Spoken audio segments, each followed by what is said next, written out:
Welcome to the reading of the Times Reporter newspaper for Tuesday, July 14th. We begin the reading with the area death notices. Bobby G. Donathan, 12, of Newcomerstown, died Thursday, July 9th. There will be a graveside service on Friday, July 17th at 11 a.m. at West Lawn Cemetery. Visitation will be held on Thursday, July 16th from 6 to 8 p.m.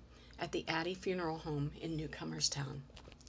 Margaret Erzman Coleman passed away peacefully on April 27, 2020, at her Kipling Meadows residence in Arvada with her longtime friend Kim Sassano by her side. A celebration of life to honor Margaret will be conducted when the current restrictions on public gatherings are sufficiently relaxed. Well, that concludes the area death notices listed in the online edition of today's Times Reporter.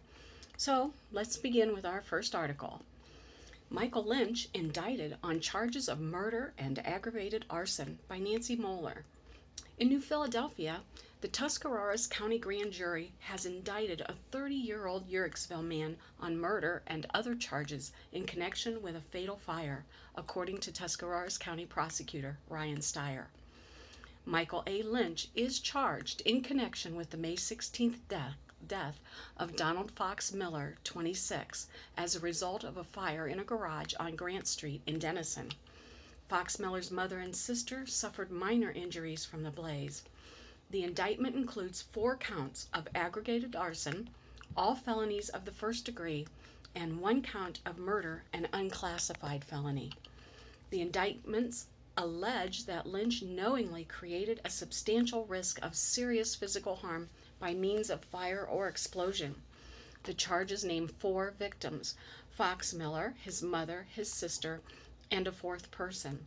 Lynch was arrested on the day of the fire. He is being held in Tuscarawas County Jail. Bail is set at $200,000. The case is assigned to Common Pleas Judge Elizabeth Lehigh Tamakas. Lynch is expected to be arraigned later this week. The murder charge has a potential sentence of 15 years to life. Each aggravated arson carries a maximum sentence of 11 years to 16 and a half years. Moving on. Coronavirus at a glance. 20 new cases in Tuscarawas County. As of 1 p.m. Monday, there were 620 cases of coronavirus in Tuscarawas County, an increase of 20 since Friday. Of that number, 113 are active cases and 497 have recovered. In other statistics, current hospitalization was 10. There were 10 deaths. The age range was less than age 1 to 94 years of age. The average age, 38.9 years. The date of onset range started from February 25th through today. The source is the Tuscarawas County Health Department. Well, that's your update for the day. Moving on, Strawn makes 52-mile flag run for veterans by Nancy Molnar. Bolivar's Stephen Ironman Strawn competed almost half of a planned 111-mile run from Columbus to Clinton over the weekend.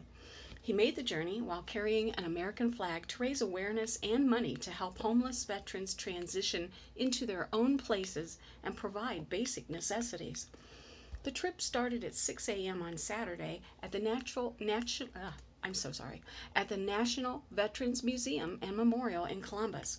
It ended Sunday at the Vietnam Veterans Memorial Wall at the Ohio Veterans Memorial Park in Clinton around 1:25 p.m. I only completed 52 miles due to a driver looking at his phone and running me off the road at mile 28, Strawn told the Times Reporter by Facebook message. The incident occurred north of Johnstown. Ankle pain and swelling forced him to quit about 22 miles later as he neared Amity. He ran the last 2 miles to the park in Clinton on Sunday. Not nearly the 111 I wanted to complete, but I didn't want to cause long-term damage to my ankle, Strawn wrote. He is a member of the Combat Veterans Motorcycle Association and an Air Force veteran. Proceeds from the weekend's fundraiser will be donated to the Run to Ohio Vietnam Veterans Memorial Wall Incorporated, whose primary focus is providing assistance to veterans in the Northeast Ohio area.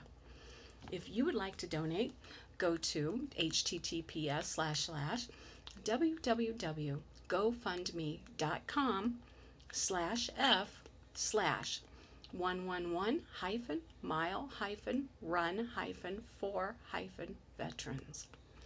Well, this next article is titled County Library to Host a Virtual Panel Discussion on Race in Tuscarawas County. The Tuscarawas County Public Library System will host This Is Us, a virtual panel discussion on race in Tuscarawas County. This event will take place at 7 p.m. July 29th on Zoom. Registration is required for this free event. Race relations and social justice is a national and global topic of interest, said Director Michelle McMorrow Ramsell. Libraries are the perfect place to seek knowledge and engage in critical conversations about how people of color are affected in our society and how issues of social justice affect all of us. Ramsell said the panel discussion was planned by the library's diversity committee in hopes to increase understanding of the experiences of people of color by providing the opportunity to hear from a panel from different walks of life that consist of individuals of color who live in or grew up in Tuscarawas County. According to the most recent data, Tuscarawas County is a community that is made up of less than 9% minority population.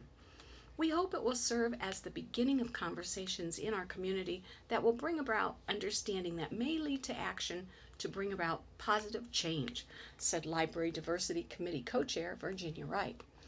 Panelists include Percy Garner, the Account Executive for ComDoc, China Wright, Director for Volunteers of America in Liberty Landing, Mel Anderson, a veteran of the U.S. Marines, and Uliza Velasquez, as well as several others. English professor Nicole Wiley from Kent State University at Tuscarawas will serve as a moderator. Again, registration is required for the panel discussion. Participants may submit panel questions at the time of registration as well as during the program. Those interested in attending this free virtual program can register online at www.tusklibrary.org or by calling 330-364-4474, extension 231. Those interested in exploring race relations and social justice further can visit the library's website at tusklibrary.org/social justice. This next article is titled Stark, Tuscarawas, Wayne, Joint Solid Waste Management District by Barb Limbacher. At the Friday, July 10th meeting, key action. Heard district trash truck drivers were recently trained in safe driving habits. The drivers compile a total of over 240,000 miles per year. The discussion? Treasurer Erica Wright and Stephen Tharp, operations coordinator, guided the truck drivers on safety, dealt with drivers rolling through stop signs and not coming to a complete stop, and not buckling their seat belts after they stop at a site. Cameras were installed in the district trash hauling trucks this past March. The district employs 8 full-time drivers and 4 part-time drivers. In another matter, Executive Director David Held said social media has been a big factor in shaming people that dump items that are not permitted. The deputies take a photo and it is placed on social media. Held said often the deputies or truck drivers find a bill or an item in the illegal trash that was dumped and that individuals can be identified. While in other actions, Learned Tharp was named the Buckeye Chapter of the Solid Waste Association of North America 2020, James S. Bridges Solid Waste Professional of the Year Award winner. Next point, I heard the tipping fee revenue is down 10% in 2020 from 2019 in the first 5 months of the year. The 2020 appropriations for yard waste drop-off sites was $300,000, with $221,658 awarded this year.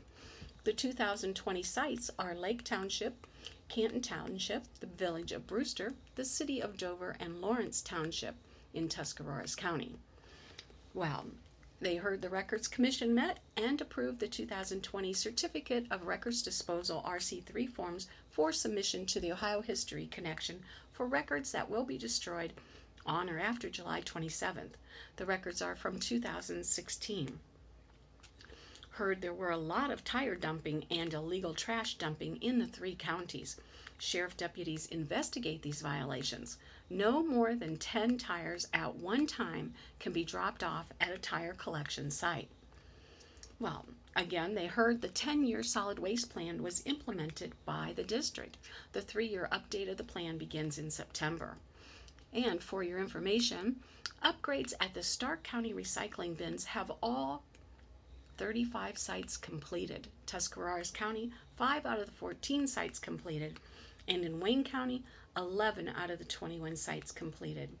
The Canton Recycling Center is open from noon to 6 Tuesday and 9 a.m. to 3 p.m. on Friday. The Household Hazardous Waste Collection Center at Dover Bueller's was canceled in June. A collection is slated for October at the New Philadelphia Bueller's. The date will be announced later. The Wayne County HHWC is still seeking a location to accommodate drop-offs. Up next, they meet at next meeting is at 9:30 a.m. September 4th at the district office at 9918 Wilkshire Boulevard in Bolivar. Moving on. Junior golfers win titles at Hubbard Cambridge. Area junior golfers were busy as titles were won at the Northern Ohio Junior PGA and Cambridge County Country Club events on Monday. Sandy Valley's Connor Ritter won the boys 11 to 15-year-old division at the NOPGA Junior Golf Tournament held at Pines Lake Golf Club in Hubbard. Ritter was tops with an even par 72. He was 5 shots better than 4 opponents who tied for second. Meanwhile, 3 area golfers were winners at the Cambridge Country Club Junior Invitational Tournament. Tusky Valley's Susan Thompson won the girls 14 to 18 division with a 79, topping Riverview's Marie Stuffelbein, who carded an 80. Tusky Valley's Sydney Clements 4th with an 85, and Garraway's Helena Emel 5th with a 92, and Olivia Emel 8th with 103, also competed.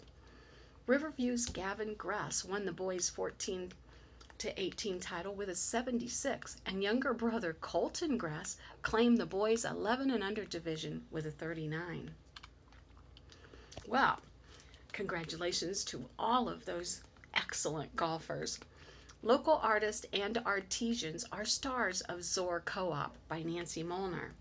In Zoar, after Susan Eady retired and moved to Zoar with her husband, the couple came to believe the village could use more retail. Last year, the former Cleveland area residents opened the Stars Co-op of Zoar in the former post office at 198 Main Street across the street from the Zoar Hotel. The compact space features the work of roughly 20 local artists and artisans. We have some very, very talented local people, Susan Eady said. Everything is either homemade or handmade.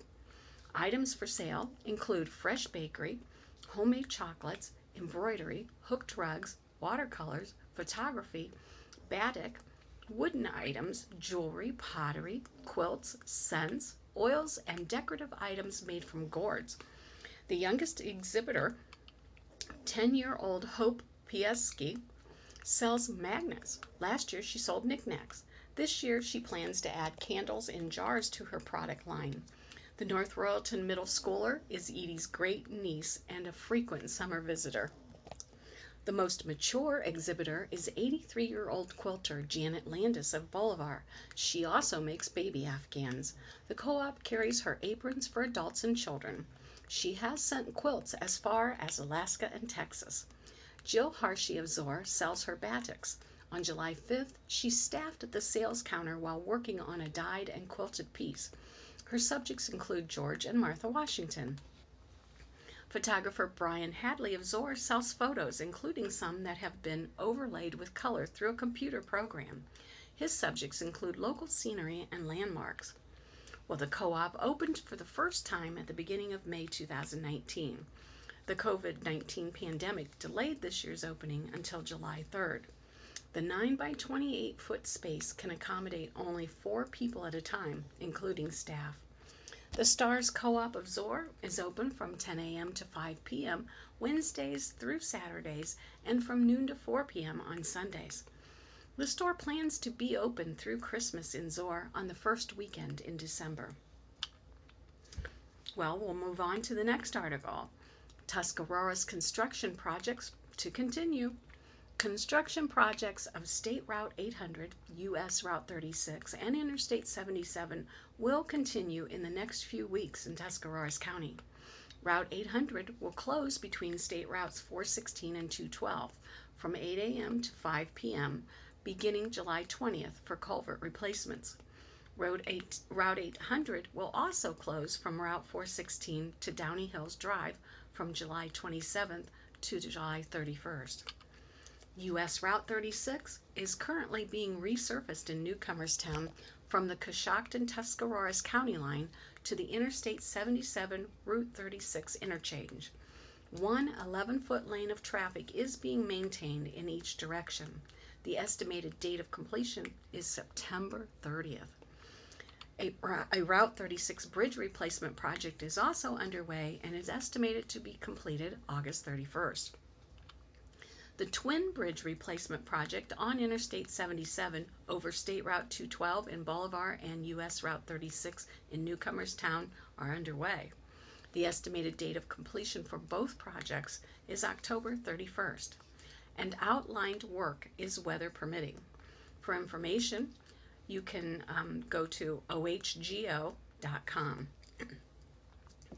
Well, in this next article, J.E. Reeves still remembered for impact 100 years after his death by Sammy Crocker. All of Dover mourned Monday the death of Jeremiah E. Reeves, foremost citizen and founder of the iron industry of the city, who died suddenly Sunday. The whole city will halt all activities Tuesday afternoon from 2 to 4 o'clock during the times of the funeral service. Mayor U.H. Shue ordered the flag at the City Hall placed at half-mast and issued a proclamation calling on all businesses of every kind to close from 2 to 4 o'clock on Tuesday. The exact hour of the service will be 3 o'clock from the homes on Reeves Heights. The service will be open to the general public. That was from the Daily Times newspaper in Dover, published on Monday, July the 12th, 1920. When asked about J.E. Reeves' home in Dover, most people immediately think of the Christmas decorations or a school field trip there from years ago. Many Tuscarawas County residents have been on a tour of the home at least once in their life and have seen the beautiful chandeliers, foreign and domestic china sets, the grand third-floor ballroom, and all the incredible antiques showcased in the home and adjacent carriage house, including many objects that belong to the Reeves family. While all these things are wonderful, the history of the home and the legacy of the man who lived there are far more intriguing. Jeremiah Edward Reeves was born on June 23, 1845, in Montcombe, Dorset, England. At the age of 2, his father moved the family to Wales to allow them to live a more comfortable life than the poor life that his father had provided him. At 10 years old, Jeremiah went off to work in the iron industry alongside his father and brothers.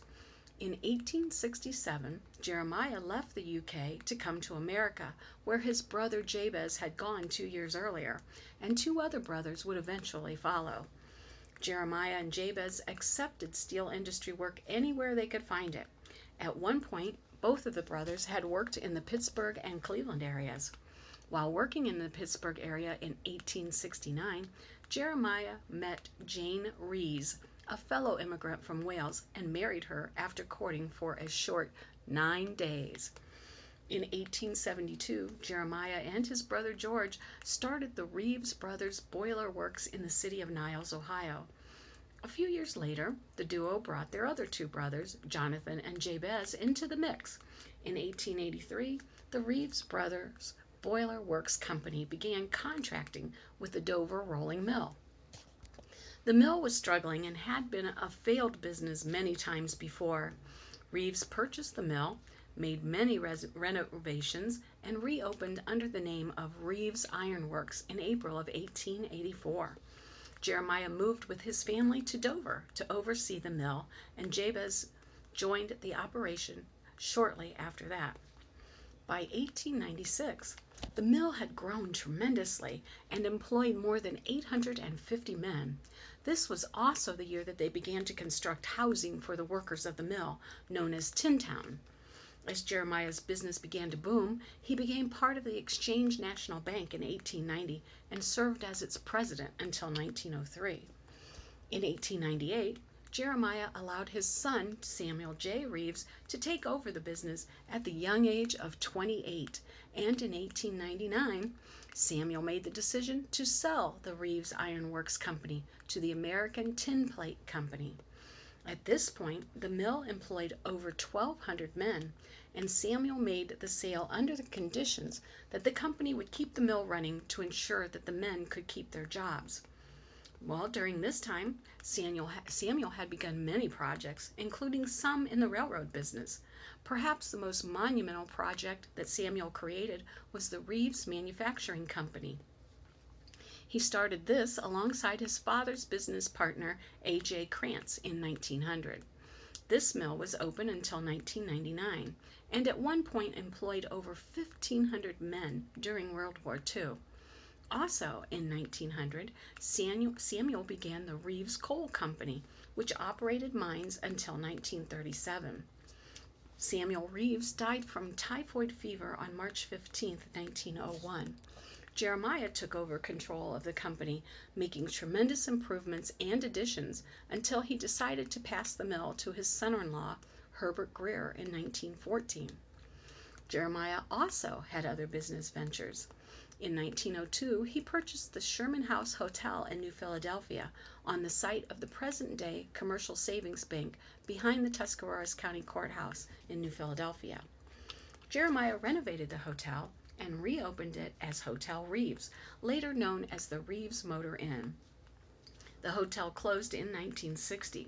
Jeremiah also opened the Reeves Bank in 1903 after resigning from his position at the Exchange National Bank.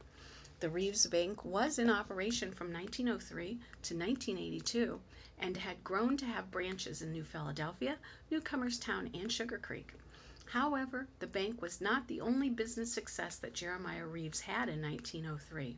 He also founded the Union Lumber Company and appointed his wife's brother, James Reese, to be the first director of the company. When people think of the Reeves family, they typically think of the beautiful home on East Iron Avenue in Dover, but there's so much more his legacy than that.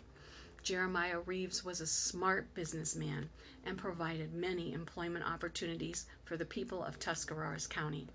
He was a wealthy man who was more than willing to share his riches with others. He leaves behind a legacy of not only successful businesses and fancy foreign household items, but of kindness, compassion, and goodwill towards all people. Due to his health and many businesses throughout the county, Reeves owned an incredible amount of land.